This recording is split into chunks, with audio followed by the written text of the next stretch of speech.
Bismillahirrahmanirrahim. Assalamualaikum warahmatullahi wabarakatuh. Hamdan wa syukuronillah amma ba'd. Baiklah, yang terhormat Ibu Jayanti Yusmasari, STMKOM, selaku dosen pengampu mata kuliah kecerdasan buatan, serta teman-teman sekalian. Perkenalkan kami dari kelompok 5 akan membawakan materi pengenalan jaringan syaraf tiruan atau artificial neural network. Baik, sebelum melangkah ke materi, izinkan kami memperkenalkan diri terlebih dahulu. Jadi perkenalkan, nama saya Karmila Sari selaku moderator serta pemateri. Perkenalkan, saya Amrita selaku pemateri.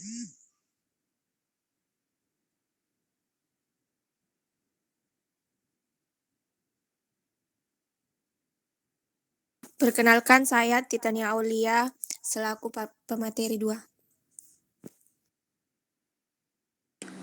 Perkenalkan, nama saya Tiara Sapitri selaku pemateri. Perkenalkan, nama saya Sukmawati selaku pemateri. Baik, terima kasih. Langsung saja kita melangkah kepada pemateri pertama kepada Saudari Titania, saya persilahkan. Baiklah, terima kasih kepada moderator. Jadi langsung saja. Di sini saya akan menjelaskan definisi teknik learning.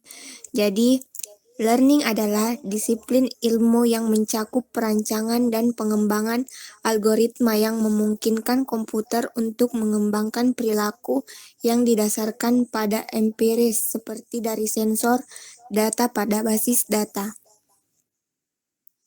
Selanjutnya yaitu proses pembelajaran learning. Proses pembelajaran learning terbagi menjadi dua, yaitu supervised learning dan unsupervised learning. Supervised learning yaitu pembelajaran terawasi jika output yang diharapkan di sebelumnya. Jadi di sini maksudnya yaitu salah satu metode pembelajaran mesin di mana hasil yang diharapkan pengguna sudah diketahui atau dimiliki informasinya oleh sistem. Hal ini berarti bahwa metode pembelajaran ini bekerja dengan memanfaatkan kembali data-data dan hasil output yang pernah dimasukkan oleh pengguna atau dikerjakan oleh sistem sebelumnya. Pada metode ini, pola input dan pola output dibutuhkan untuk mengenali suatu informasi dalam bank memori. Ketika suatu pola input dibentuk, sistem akan meneruskan rangsangan data hingga ke bank memori dan sistem output. Sistem output yang menerima rangsangan data akan menampilkan pola output dan mencocokkan polanya dengan pola input. Jadi, contohnya di sini, contoh studi kasus pemecahan masalah metode supervised learning adalah, misalnya, kita ingin memilah email mana yang termaksud spam dan mana yang bukan. Saat pertama kali kita memutuskan suatu email dari pengirim tertentu adalah spam, sistem tidak memiliki data pemilahan, sehingga semua email diterima sebagaimana mestinya. Namun, setelah kita menandai email dari suatu pengiriman adalah spam, sistem akan secara otomatis terus memasukkan email tersebut ke folder spam sampai kita membatalkan stempel atau pilihan spam pada si pengirim email tersebut. Selanjutnya yaitu unsupervised learning. Tidak memerlukan target output. Tidak dapat ditentukan hasil seperti apakah yang diharapkan selama proses pembelajaran. Terus selama proses pembelajaran nilai bobot disusun dalam suatu rank tertentu tergantung nilai input yang diberikan. Sama kan tadi kalau di supervised learning outputnya terawasi. Jadi di sini tidak ada target outputnya. Di sini metode lain dalam materi pembelajaran mesin. Konsep di unsupervised learning yang digunakan jauh berbeda dengan metode supervised learning. di mana pada metode ini hasil yang diharapkan tidak dapat diketahui oleh siapapun. Dengan kata lain, hasil yang akan ditampilkan hanya bergantung kepada nilai bobot yang disusun pada awal pembangunan sistem dan tentu masih dalam ruang lingkup tertentu.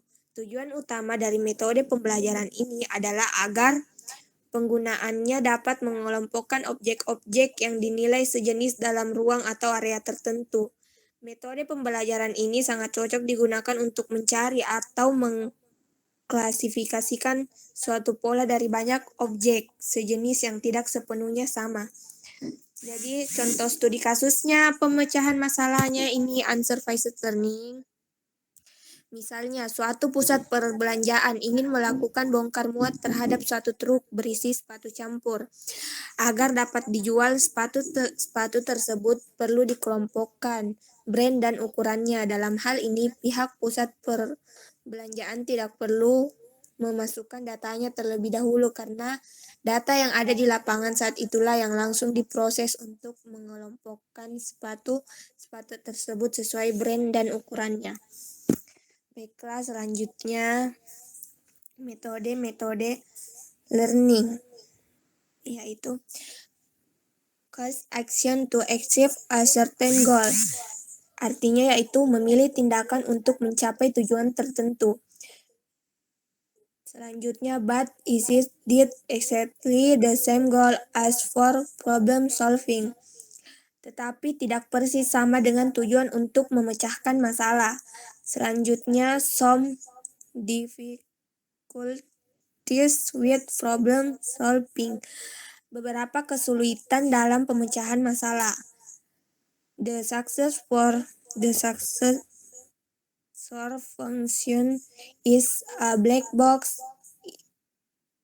Must be applied to a state to know which action are possible in that state and what are the effect of each one.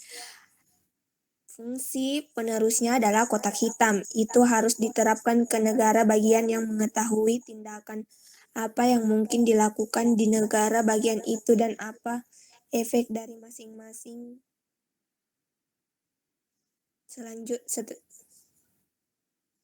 Baiklah, saya serahkan kembali kepada moderator.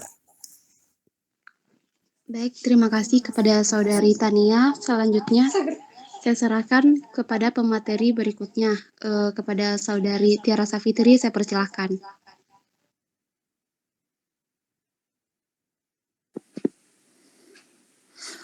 Baik, terima kasih kepada moderator, Saudari Karmila Sari, telah memberikan saya kesempatan untuk melanjutkan materi ini. Langsung saja kita masuk ke pengertian jaringan syaraf tiruan. Jadi jaringan syaraf tiruan adalah sistem pemrosesan informasi yang memiliki karakteristik mirip dengan jaringan syaraf biologi atau manusia. Nah, dari pengertian ini timbullah pertanyaan, yaitu bagaimana sistem jaringan syaraf pada manusia? Slide berikutnya.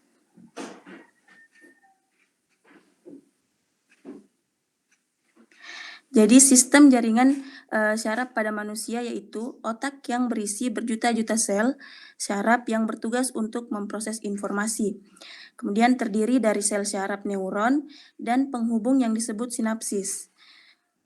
Kemudian masing-masing neuron tersebut saling berinteraksi. Dan neuron bekerja berdasarkan impuls atau sinyal yang diberikan pada neuron, kemudian diteruskan ke neuron yang lainnya. Selanjutnya terdapat jumlah neuron yaitu 10 pangkat 12 dan sinapsisnya itu 6 kali 10 pangkat 18. Kemudian otak mampu mengenali pola, melakukan perhitungan, dan mengontrol organ-organ dengan kecepatan tinggi. Baik, terima kasih. Saya kembalikan kepada moderator Saudari Karmila Sari. Baik, terima kasih kepada Saudari Tiara Safitri. Kemudian kita melangkah pada jaringan saraf pada manusia. Nah, neuron memiliki komponen utama, yakni terdiri atas dendrit, soma, akson, dan sinapsis. Nah, dendrit ini mengirimkan impuls ke badan sel saraf, dilanjutkan oleh akson yang mengirimkan impuls dari badan sel ke jaringan lainnya. Kemudian soma atau badan sel memiliki fungsi untuk menerima dan meneruskan impuls dari dendrit ke akson. Adapun bagian yang terakhir, yakni sinapsis, dia sebagai penghubung antara neuron yang satu dengan yang lain. Nah, jaringan saraf tiruan atau JST dibentuk sebagai generalisasi model matematika dari jaringan saraf biologi dengan asumsi bahwa yang pertama, pemrosesan informasi terjadi pada banyak elemen sederhana neuron. Yang kedua, sinyal dikirimkan di antara neuron-neuron melalui penghubung-penghubung. Yang ketiga, penghubung antar neuron memiliki bobot atau nilai yang akan memperkuat atau memperlemah sinyal. Kemudian kita lihat jaringan saraf manusia dengan jaringan saraf tiruan. Nah, kalau tadi jaringan saraf manusia terdiri atas 4 komponen penting, yakni dendrit, akson, soma, dan sinapsis. Di sini jaringan saraf tiruan terdiri atas 4 komponen penting juga, yakni input signal, yang dimana energi yang diproses untuk didapatkan keluaran. Jadi dia yang akan mengolah data menjadi informasi. Kemudian ada wake atau bobotnya yang kemudian diproses oleh neuron dan selanjutnya mengeluarkan output signal.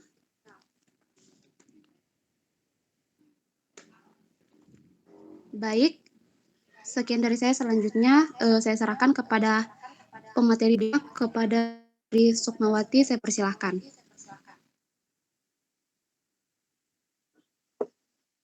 Terima kasih kepada moderator atas kesempatan yang telah diberikan kepada saya untuk melanjutkan materi.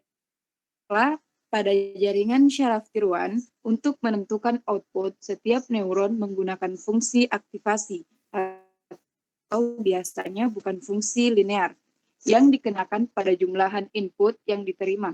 Besarnya output ini selanjutnya dibandingkan dengan suatu batas ambang atau threshold. Pada jaringan syaraf tiruan ini ditentukan oleh 3 hal. Yang pertama, pola hubungan antar neuron atau biasa disebut arsitektur jaringan. Kemudian yang kedua, metode untuk menentukan bobot penghubung atau biasa disebut metode training, learning, atau algoritma. Kemudian yang ketiga, fungsi aktivasi. Fungsi aktivasi ini merupakan fungsi yang digunakan pada jaringan syaraf untuk mengaktifkan atau tidak mengaktifkan neuron. Baiklah, kita melangkah ke contoh jaringan syaraf tiruan. Di sini terdapat gambar. Saya akan jelaskan satu persatu. X di sini merupakan suatu inputan. Sebagaimana teman-teman sekalian tahu bahwa inputan biasa disimbolkan dengan simbol X. Kemudian W ini merupakan suatu bobot. W berasal dari kata wake yang artinya bobot. Y merupakan output.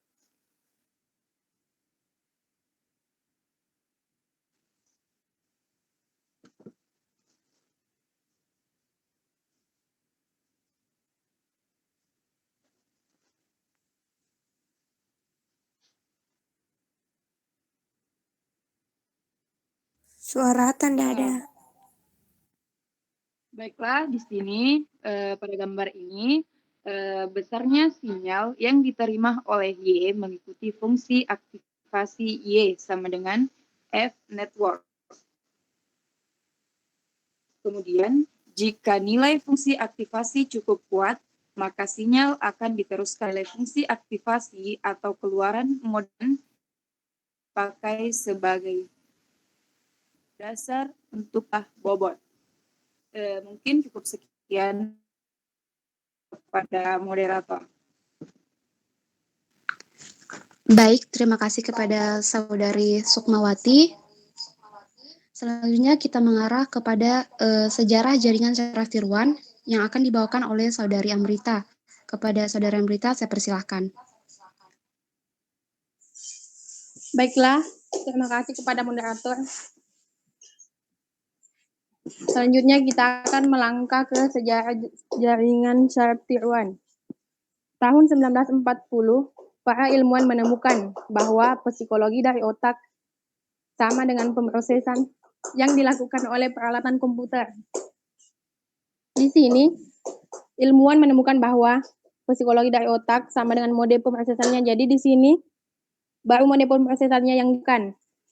Tahun 1943, MC Charlotte dan Pitts merancang model formal yang pertama kali sebagai perhitungan dasar neuron. 43 di sini telah dirancang modelnya.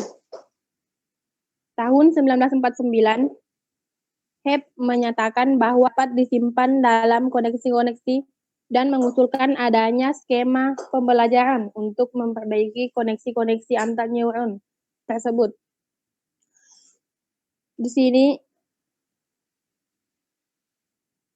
informasinya dapat informasinya dapat disimpan dalam koneksi-koneksi dan mengusulkan adanya skema pembelajaran. Tahun 1958, Rosenblatt mengembangkan konsep dasar tentang perseptron untuk klasifikasi pola. Tahun 1958 ini mengembangkan konsep klasifikasi polanya. Tahun 1960, Hidro dan Hope mengembangkan Adalin untuk kendali adaptif dan pencocokan pola yang dilatih dengan aturan pembelajaran least-mean-square (LMS). Kan di sini kan tahun 1958 baru dikembangkan polanya. Baru dikembangkan klasifikasi polanya. Tahun 1960 di sini dicocokkan polanya. Tahun 1982, Kohonen mengembangkan metode pembelajaran jaringan syaraf yang tidak terawasi atau unsupervised learning, seperti yang dijelaskan oleh saudari Titania tadi. Tahun 1985, algoritma pembelajaran dengan menggunakan mesin Tahun 1985, algoritma pembelajaran dengan menggunakan mesin Boltzmann yang menggunakan model jaringan syaraf probabilistik mulai dikembangkan. Di sini, model jaringan syarafnya telah dikembangkan. Tahun 1987, Cosco mengembangkan jaringan adaptif bidirectional associative memory atau BAM. Kan tadi modelnya Ji. Sekarang jaringan adaptifnya telah dikembangkan. Tahun 1988 mulai dikembangkan fungsi radial basis. Oke, baiklah. Itu saja yang bisa saya sampaikan. Saya kembalikan kepada moderator. Baik, terima kasih kepada Saudari Amrita. Selanjutnya kita melangkah kepada aplikasi jaringan saraf tiruan. Jadi di sini terbagi tes 3. Yang pertama adalah pengenalan pola atau pattern recognition. Nah, JST dapat dipakai untuk mengenali pola, misalnya angka, huruf, suara, atau tanda tangan yang sudah sedikit berubah. Hal ini mirip dengan otak manusia yang masih mampu mengenali orang yang sudah beberapa waktu tidak dijumpainya. Kemudian yang kedua, pengolahan sinyal JST, yakni model Adaline. Pengolahan sinyal JST yang menggunakan model Adaline ini dapat dipakai untuk menentukan noise dalam saluran telepon. Selanjutnya yang ketiga, peramalan. Nah, JST juga dapat digunakan untuk meramalkan apa yang akan terjadi di masa yang akan datang, namun berdasar pada pola kejadian di masa lampau. Nah, hal ini dapat dilakukan mengingat kemampuan JST itu sendiri untuk mengingat dan membuat generalisasi dan apa yang sudah ada sebelumnya. Baik, itulah tadi presentasi dari kelompok kami. Lebih dan kurangnya mohon dimaafkan. Semoga bermanfaat bagi kita semua. Wassalamualaikum warahmatullahi wabarakatuh. Waalaikumsalam warahmatullahi wabarakatuh.